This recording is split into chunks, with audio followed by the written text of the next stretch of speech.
Hi, my name is Wendy Ann Clark, and this is my channel Transformation, where I talk about how God desires that you would be transformed into the image of Jesus by the power of the Holy Spirit working in your life. So my goal here is to bring teaching that I hope will help and encourage you to cooperate with the Holy Spirit and to be changed over time.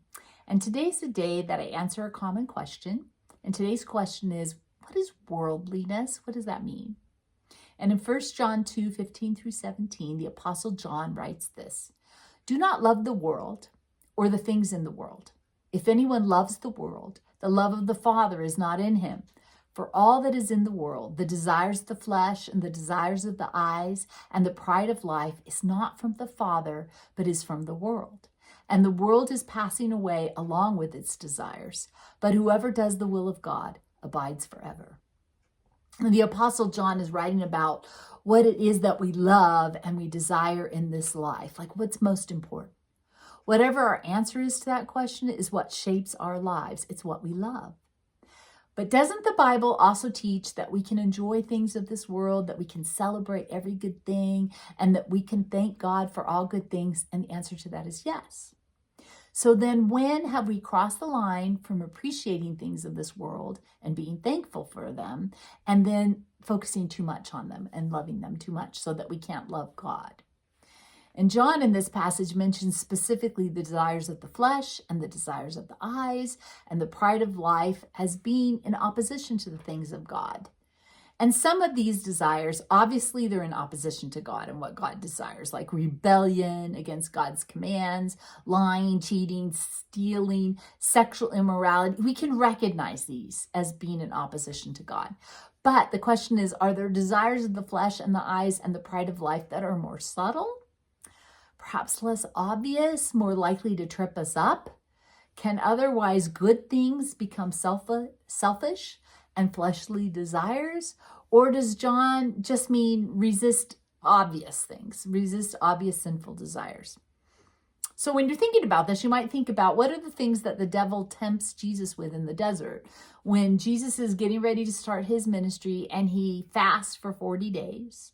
The devil comes to him and makes suggestions. He tempts him, but he doesn't suggest sexual immorality or lying or cheating or stealing. Like he doesn't bring attractive women and say, hey, sleep with them, or he doesn't do anything like that. The things that we might consider like more obvious temptations. So what does he suggest? He says, to Jesus, basically, feed your flesh and provide bread for yourself. Feed yourself. Or he kind of says, indulge your pride and prove how powerful you are. Or give in to the desires of your eyes and claim all that you can see. And these, if you look at the suggestions that he makes, they don't seem bad in the way some things seem bad to us. It is possible to be worldly and to look pretty good in how you live your life, to not be obviously bad. It is possible for you to be a good person and to still love the world, but you look good to the world. But as Christ followers, we're called to live lives that are surrendered to God's desires and God's plans and God's purposes and God's ways. So what do I want? What do I hope for? How do I see my future?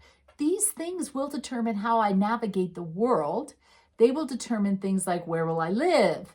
When will I move? Where will I go to school? What will I do for work? Who will I marry? How will I spend my free time? What you call our free time or our leisure time? How will I interact with my neighbors? Will I interact with my neighbors at all? How will I spend money and time and resources? And what determines the answer to all of these questions? Do my desires determine that? My fleshly, my earthly desires, or God's desires? Do they determine that? If I don't know what God desires through his word, then by default, I can just live by my own desires, which could be that I just live to please somebody else. I want to make somebody else happy. That's quite possible. Like, what is determining and driving my life? So some common desires in our culture that can shape an entire life are perhaps, here's some examples: the desire to be rich and famous, the desire to be financially secure and without any financial stress or uncertainty, the desire to have pleasure and to enjoy as much of life as possible, a continuous vacation, The desire to escape all hardship and suffering. The desire to achieve, be successful, receive accolades and awards. The desire to be popular, a similar desire, and to be praised by other people and to be noticed and to be admired. The desire to have peace and rest, to escape all conflict. That can be a desire. These are the kind of the desires that can shape all the decisions that we make in our life. Billy Graham, in his devotional, talks about how worldliness is more than just overt immorality. He writes this: worldliness is an attitude, a spirit, an atmosphere that permeates the whole of our society. Its horizon is this present world, and it never gives a thought to God or eternity. So in Billy Graham's picture of worldliness, he's picturing that we're setting our affections and our desires on the things of this world and this life and this temporary period of time where we live in a physical body and we walk physically on the earth. But the Bible teaches us that this life is so brief in light of eternity. I remember someone used to do this illustration back when I was in high school, I think. They would, on the wall, put this tiny little dot on a big white wall and say, this tiny little dot is your life. And this wall is just the beginning of eternity. And just recognize your life is that brief. Because the Bible teaches us that this life is so brief in light of eternity. And that if we set our desires on the things of God, then we're looking forward to eternity and we're living with eternity in mind. And this is what Jesus teaches.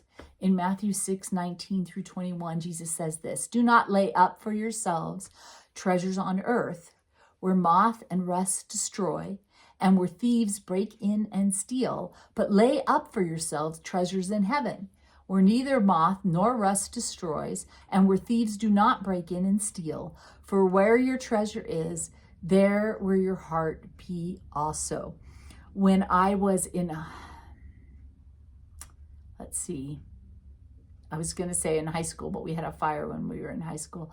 When I was going through cancer treatment, back in the 90s for lymphoma, we had our house broken into at Christmas time. So it was a bad time already, a challenging time already. We had two little kids at the time, a 2-year-old and a 4-month-old, and I was going through cancer treatments.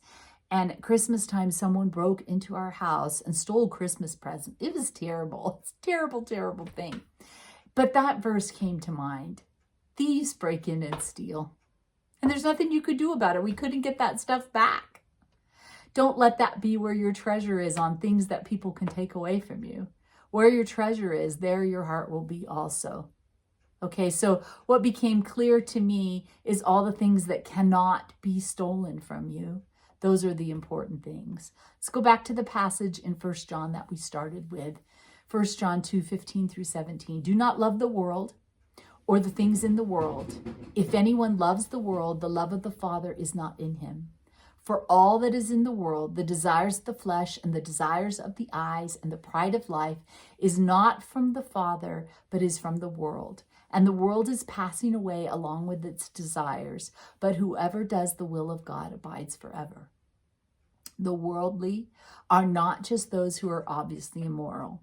There are plenty of people who are pretty good by the standards of our culture, and they're still worldly by God's standards.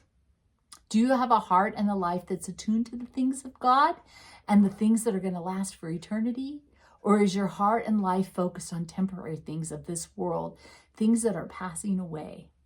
So a practical question to ponder, to apply this, is to think about how much of what you did this past week is going to last into eternity, and how much will pass away when you're no longer in your physical body. And it's a sobering question, I know.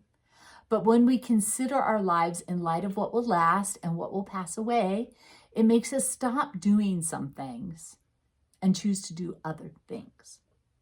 I don't want to waste this life. And it's really easy to do.